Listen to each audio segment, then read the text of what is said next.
5 on your side at 10 starts now. We had one round of showers and storms today thanks to the daytime heating. We've got another round of showers and storms likely tomorrow and heat advisory extending into next week. I got your latest detailed forecast coming up. I think it needs to go. I've had enough. Neighbors say they're fed up with the high temps, how some still go outside to enjoy the weekend despite the extreme heat. New pushback against a data center proposal in the city of St. Charles. The pair of city council members now speaking out against the plan. A neighborhood cleanup in East St. Louis organized by dozens of teens. People in this neighborhood need it. Plus, we'll take you to a new festival offering a taste of some of the best foods in St. Louis. We're really trying to make this kind of like that culinary Super Bowl. Thanks for joining us at 10. I'm Robert Townsend. Tonight we begin with team coverage on today's weather impact alert. Diamond Palmer is live with a look at how people are staying safe. But we start with meteorologist Lance Blocker. And Lance, just a few more days of this extreme heat before a bit of relief? Yeah, we've got a little bit of a relief on the way. That's thanks to a cold front. We'll go over that just in a moment, but another couple of days here at least of high temperatures close to 100 degrees. Things are nice and quiet across the region. You know, temperatures were actually helped out thanks to some of the showers and storms that we saw earlier today. Those bubbled up and all that heat and humidity. It's 79 degrees in DeSoto. Chesterfield checking in at 78. St. Charles is at 80. That's after reaching daytime highs close to the century mark across the region. We're going to see that continue again tomorrow. Highs back right around 100 degrees and another round of showers and storms are expected tomorrow as well. Here's the heat advisory in effect once again throughout the day tomorrow and then on in through Monday into next week. But the good news is we've kind of hinted at it. We've got a cold front. It's on its way. It's still got a few more days for it to get here. It looks like it'll arrive on Tuesday. It'll bring some more scattered showers and storms, but most importantly, some better temperatures behind the front. I'll detail that out and more in your 7-day forecast coming up in about 10 minutes. Alrighty, Lance, thanks. Cardinals fans, concert goers, and families all flocked to downtown. That's despite all this heat and humidity. Diamond Palmer joining us now live from downtown. So, Diamond, how are people holding up during all this heat and the heat advisory? Yeah, Robert, it's hot. That's the only way I can describe tonight's heat and throughout the day. You can hear the music behind me. The sentiment this evening is that it is still, of course, a very good evening to get out here. Take a listen. When it comes to the heat, people in St. Louis have had enough. I've had enough, and I just need some nice, calm, cool, relaxing weather. Kelly Warland and her family went to the Cardinals game today. Temperatures scorched to 98 degrees in some areas across St. Louis with dew points into the 70s. And the rain showers brought little relief today. It will rain, you will think it's going to cool off, and then hello, Mother Nature, she comes back at you. Bonnie Matsad and her husband say the rain did help them cool off a little. I think it's better since we've had a little bit of rain. It feels better to me. The heat advisory is expected to last until Monday, which increases the likelihood of heat-related illnesses like heat exhaustion or heat stroke. Concert goers still went to Keener Plaza enjoying an evening full of jams. Some families even made a pit stop at the splash pad before the game to escape the summer heat. But wow, it was hot today. And yeah, we're skipping through the park with the splash pad. This is like my favorite park. It's lit up, it's beautiful at night. Joe Militzer and his family say staying hydrated during these extreme temperatures is essential. Backpack full of water, Gatorade, all the and candy. And again, this evening it is still very hot and humid. So if you are out here throughout the rest of the weekend and into early this week, you really want to make sure you're wearing those light and loose fitting clothes, as well as drinking plenty of water and always watching the signs of heat related illnesses that can result in dizziness and fatigue. Reporting in downtown, Diamond Palmer, 5 on your side. All right, Diamond, always good advice. Our weather impact team always has you covered when it comes to tracking the forecast in real time. Just text the word weather to 314-425-5355 and we'll send a link to your phone. Tonight, a push to build a data center in the city of St. Charles is facing new opposition. Two city council members say they plan to vote against the proposal. Justin Faust and Mark Hollander announced their decisions in separate social media posts. Both say they have received dozens of passionate calls and emails to reject the proposal. Now, the plan would build the data center inside 400 acres of the polluted Elm Point groundwater well field. The news comes just days before the council is set to vote on it on Tuesday. Now, the mayor is backing this project. However, the plan needs 7 out of 10 council members to approve it before it can be passed.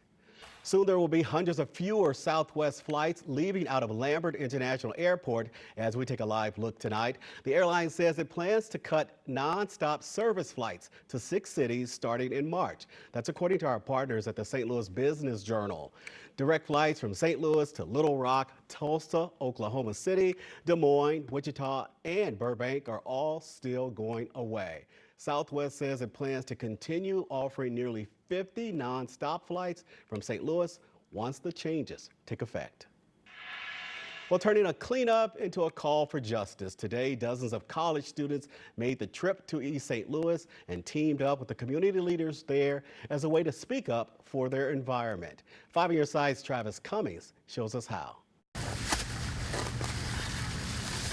There's a lot of broken glass, plastic, a lot of litter, just probably from people just tossing it onto the roads just while they're driving by. That's not what SIUE junior Aman Pai wants for his community. It might send a message that they're not as cared for when you look across the street and see all of this overgrown weeds and debris, litter. It's just kind of disheartening. That's why dozens of his classmates along Empire 13, the Clean City Coalition, and City Joy of Fellowship Church hit the streets of East St. Louis Saturday, turning a cleanup into a movement. People in this neighborhood need it. I might as well take some time out of my Saturday to help out. For these students, it's about more than clearing trash. This matters to me a lot because East St. Louis, they experience a lot of high crime rate. Coming out as a group really helps, make a change and create a change. We're also cleaning up the earth, and it's very important for us to assist to clean up our own mess. Having the government, JD, he's really been out here pushing that effort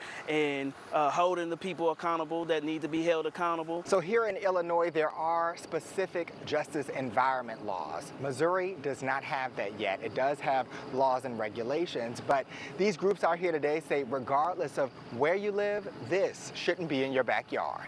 A cleanup, yes, but also a call to keep neighborhoods cared for, youth empowered, and communities thriving. People might be more willing to pass it forward. They feel more empowered. Travis Cummings, 5 on Your Side. It's nice to see those students pitching in. Now, if you'd like to join in the cleanup effort, you can reach out to these organizations about their next scheduled projects. The start of a new school year is an exciting time for many in our area. This is my son's very last year, so I am trying to make this his best year yet. But a temporary plan to relocate thousands of St. Louis public school students is causing concerns.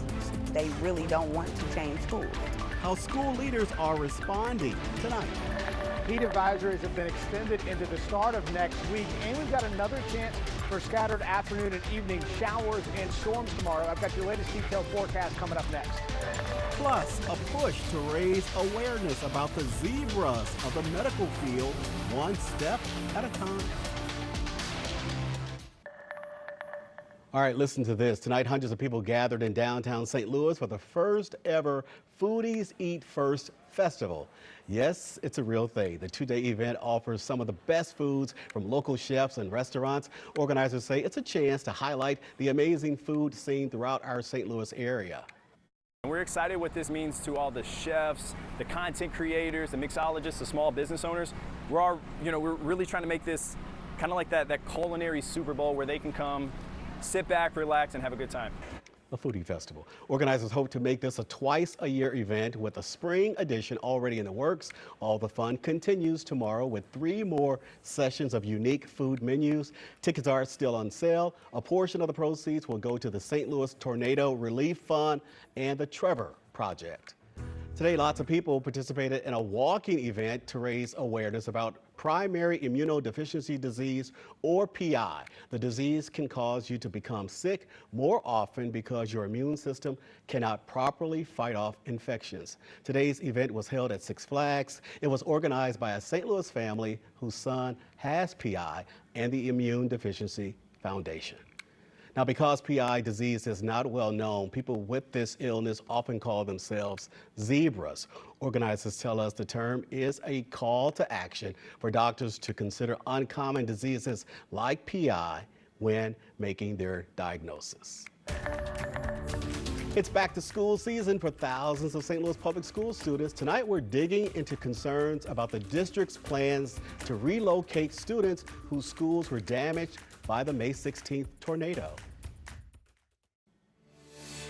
It's countdown to the new school year for thousands of St. Louis public school students, and for many, they will temporarily kick it off in a new building that's due to the May 16th tornado. Tonight, I'm taking a closer look at SLPS's relocation plan and hearing from one concerned mother.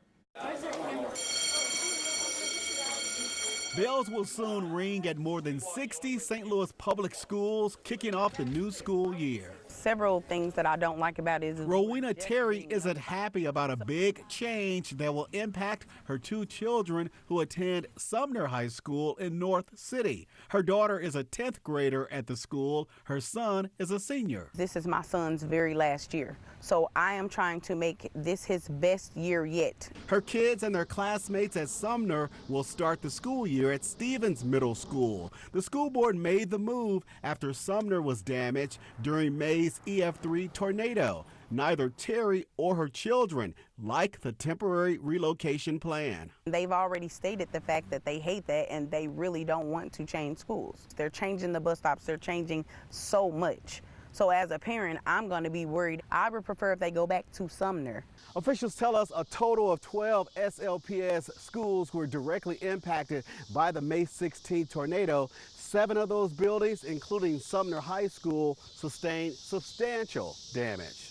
The other schools are Ashland, Hickey, Washington Montessori, Yateman, Sodan, and Beaumont. School officials say we have determined that it is in the best interest of our students and families to house students from the most impacted schools at other SLPS locations at the start of the school year until we have a clear and firm plan for the restoration and reopening of their original buildings.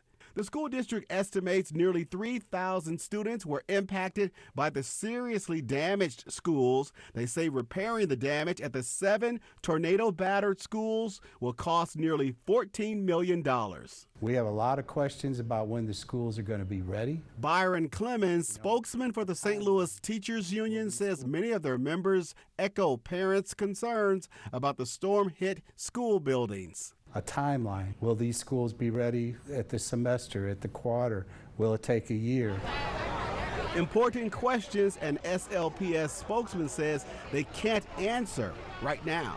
When they walk back into the schools as well, they'll find that even though they may be in a different location, everyone is prepared to receive them. Their teachers, their administrators, the same people that they have had in their lives so far will continue to be in place for them. Meanwhile, this mom remains hopeful for her Sumner senior. That we can go back to the school and go back to what we know so we can make those last memories and my son can go out with the bang. Robert. SLPS spokesman Carl Mitchell also tells me the district's intention is to get those students back in their original building. No doubt when those kids take off for school on Monday, they will definitely be dealing with some hot, sizzling temperatures. Yeah. Meteorologist Lance Blocker, what say you? Yeah, it's going to be a hot start to the school year, no doubt. It's we're closing out this summer feeling like summer as well. We're keeping the impact alert through at least Monday, possibly extending into Tuesday, depending on how things shape up. We'll get more on that in a moment. But as we check out the current conditions right now, things are nice and quiet from the top of the tower sky view there in St. Charles. We're watching storms go through there earlier. Radar also checks out all clear. We had those storms and some pretty impactful weather for us here this afternoon. We even had some hail reports from some of our 5+ app viewers, and so we were able to get that out there. So we were tracking the storms through the afternoon hours. Things are, again, nice and quiet right now, but as we move through tomorrow, that could change pretty quickly. Temperatures are in the low 80s across the region, dew points in the low 70s. We start out the day tomorrow. We'll be close to that mark, unfortunately. That's going to set us up for another hot one tomorrow afternoon. That could bubble up another round of showers and storms once again when we get the peak daytime heating during the afternoon hours. This is starting out tomorrow morning, 11:45, so all clear thus far. But watch what happens when we get towards that peak heating of the day. We see isolated showers as storms to start off, and then they'll actually feed off of each other, and we'll see more development as we move through the afternoon. It's going to be close on whether or not the Cards get the game in without any impacts from the weather tomorrow. But as we move through the evening hours, things quiet down. Once the sun sets, really, that loses the daytime heating. Speaking of heating, it's going to stick around for a while. 100 tomorrow, 100 Monday, 98 for Tuesday. That's not much better.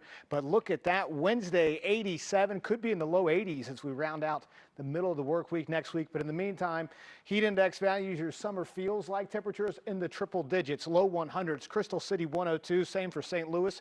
Chesterfield 105. This is for tomorrow afternoon. So again, be very careful outside if you need to be outside for an extended period of time. Take some breaks in the AC. And as always, make sure your pets have access to cool air and cool water throughout the day. Same thing for Monday as well. Temperatures warming into close to the 100-degree mark. That means heat index values again in the low 100s. Here's Tuesday. This is when that cold front's going to arrive into the region. So that does mean hopefully we'll start to see some relief from that. It's a timing thing on whether or not that gets here during the peak heating or not. As we get to Wednesday, things quiet down temperatures-wise.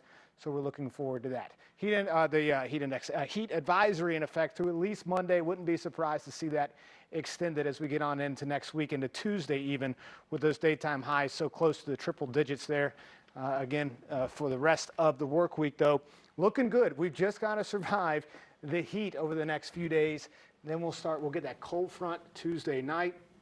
We're looking good after that. If you stay out there for any significant time, we can't stress it enough. Hydrate, hydrate, hydrate. Yeah, hydrate and start the day with water. That sets you up well once you get in the afternoon. Even a little lemon water, Lance. Why not? A little bit of lemon water. Be exciting. Some electrolytes. All right, Lance, thanks. Andy's here now with what's coming up in sports. Well, Robert, we got a lot coming up. First of all, it's the BMW Championship. It's thinning the herd of golf's best in Maryland this weekend. We're 1 year away from hosting the historic FedEx Cup playoff leg here in St. Louis. We got a behind the greens look at the prep already underway after the break.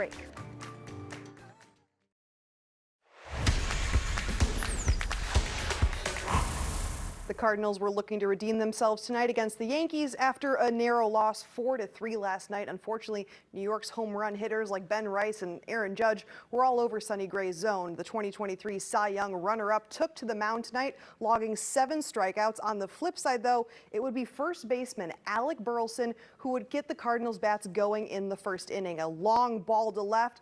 It's going to drop right in front of Jason Dominguez. Huge misjudgment. Burleson's going to hit the Jets still in the corner, stretches it into a triple. That's going to help the Cardinals get their first run. Then it would be Mason Wynn having a strong weekend right now. This is a 3-run homer in the second.